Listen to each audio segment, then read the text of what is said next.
Chers téléspectateurs, bonjour, bienvenue dans ce nouveau numéro de la Bobine du jour, toujours consacré au patois. Aujourd'hui, nous sommes avec Émile Rondeau et Michel Tessier. Donc, Michel, bonjour Michel, bonjour Émile. Émile, est-ce que vous pouvez vous présenter vite fait, s'il vous plaît? Oui, je suis poissonnier à la retraite, bien sûr. Et puis voilà, je suis venu au cinéma parce que j'étais passionné. Et puis surtout pour filmer les enfants, qui étaient bêtises. D'accord, parce que Michel, on s'est vu la semaine dernière. Donc nous sommes toujours à parler du patois et notamment la semaine dernière on a parlé de Clément Gauvry et de Mathurin Rousseau qui ont créé la troupe Évolution à Saint-Gilles-Croix-de-Vie, qui était une troupe qui faisait des sketchs patoisants, c'est ça? Oui, le groupe Évolution traitait des activités de l'année au travers des personnages, surtout des élus, parce qu'il y avait vraiment une source importante et abondante de tout ce qui s'était déroulé, et traité dans une humeur très très patoisante, au niveau de l'écriture déjà de l'histoire, plus bien sûr interprété avec du patois. D'accord. Et vous, Émile, vous déjà intéressé par le cinéma, vous avez filmé une de ces revues en 67, c'est ça? Oui, je voyais Clément régulièrement, hein, je le voyais par rapport à notre métier qu'il nous reprochait. Et puis, un jour, on parlait de ça, puis il me dit, tiens, tu pourrais filmer. Et j'ai filmé une revue. C'était la revue... C'était en 1967, c'était quand Saint-Gilles-Croix-de-Vie avait fusionné avec Saint-Gilles. Enfin, Croix-de-Vie avait fusionné avec Saint-Gilles. D'accord. Mais malheureusement, en 73, il y a eu un incendie assez dramatique en France et du coup, la législation a changé, et beaucoup de revues, de théâtre en France ont été obligées d'arrêter. Et ensuite, mais vous, parallèlement, vous avez créé le club Cinévie. Alors c'était en quelle année? Le club Cinévie a été créé en 1978, avec Émile et puis une douzaine d'autres passionnés.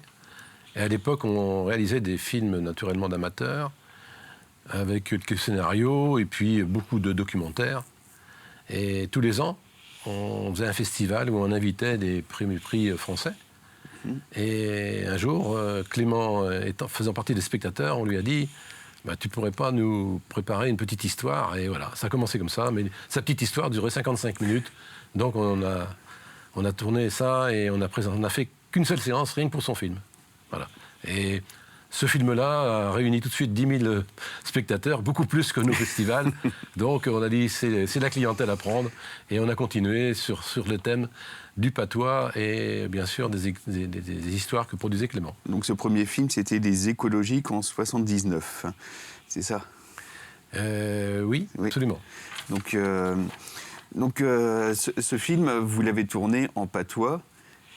Est-ce que ça s'est imposé d'emblée de le tourner en patois ou vous avez envisagé le français un moment de temps? Non, pour nous, ce n'était pas envisageable pour la bonne raison qu'il était écrit en patois. D'accord. Donc à partir du moment où il était écrit, il a fallu automatiquement le tourner dans cette langue qui était écrite. Et surtout, les acteurs qui avaient été choisis, c'est des acteurs le film était construit sur ces acteurs qui connaissaient bien le patois. Avec des rôles qui allaient avec... cette connaissance du patois. D'accord. Et vous, Émile, vous étiez à la technique aussi lors des tournages? Moi, la technique m'intéressait beaucoup. Alors, voilà, quand malheureusement mon travail me prenait beaucoup, je ne pouvais pas participer à tous les tournages. Mais enfin, dès que je pouvais, j'étais sur les tournages. D'accord. Parce que c'est principalement vous, Michel, qu'on retrouve derrière la caméra pour les films qui ont suivi. J'ai toujours réalisé des images, mais...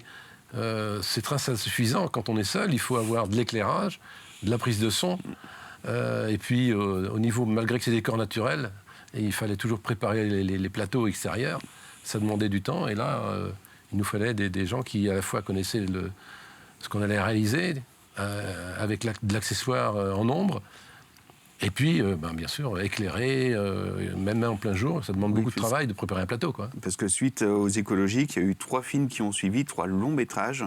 Accord et Acri en 1981, Célestine en profit en 86 et Céleste et les Dorifores en 1989. Alors, on l'a dit tout à l'heure, ces films ont été tournés en patois. Est-ce qu'à l'époque, vous aviez conscience que ces films allaient être un collectage du patois ou pas? Non, pas du tout. Non, pas du tout. Ces films ont été tournés en patois avec une grande spontanéité qui n'était pas la recherche de se faire comprendre. Parce que pour nous, le public nous comprenait tout de suite. On vivait avec. Donc la question ne se posait pas. On s'est aperçu plus tard que finalement, c'était assez difficile de comprendre ce patois. Mais il n'en reste pas moins que des acteurs avaient un rôle, disons, de franciser un peu notre film à chaque fois. D'accord. Ben, je vous remercie, Émile, je vous remercie, Michel, je vous remercie. Et chers téléspectateurs, je vous propose de découvrir un extrait de Célestine en profit, réalisé en 1986 par l'équipe de Cinévie. À la semaine prochaine. T'avons dit de te vendre ta vache trop cher. Ça vendra point ta sture. Mais arrête donc, peut tout de même. Regarde ton chaud d'Agnang, là, qui est en train de vesiquer tout beau. Il va qu'il coller. Petit Josette, nom de Jojo, le café, le régiment avec mon camp de frileuse. Ta ventre bérézingue. Bonjour José, comment vas-tu? Salut Jean-Louis, bonjour ma mère. Ah ben moi, va vraie bonne. Mais est-ce qu'on a aussi une paire de vaches pour atteler?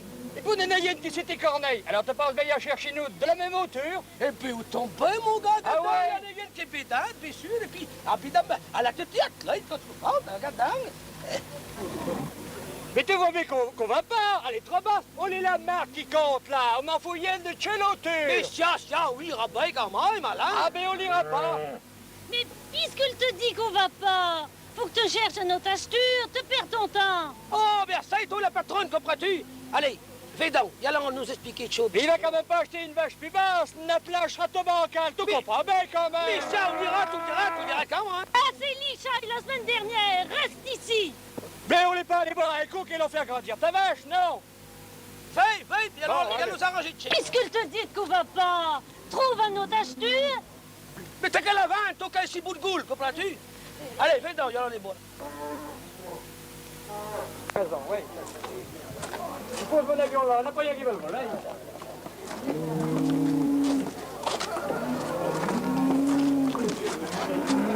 Oui. Appelez-moi un coup, les gars! Appelez-moi un coup!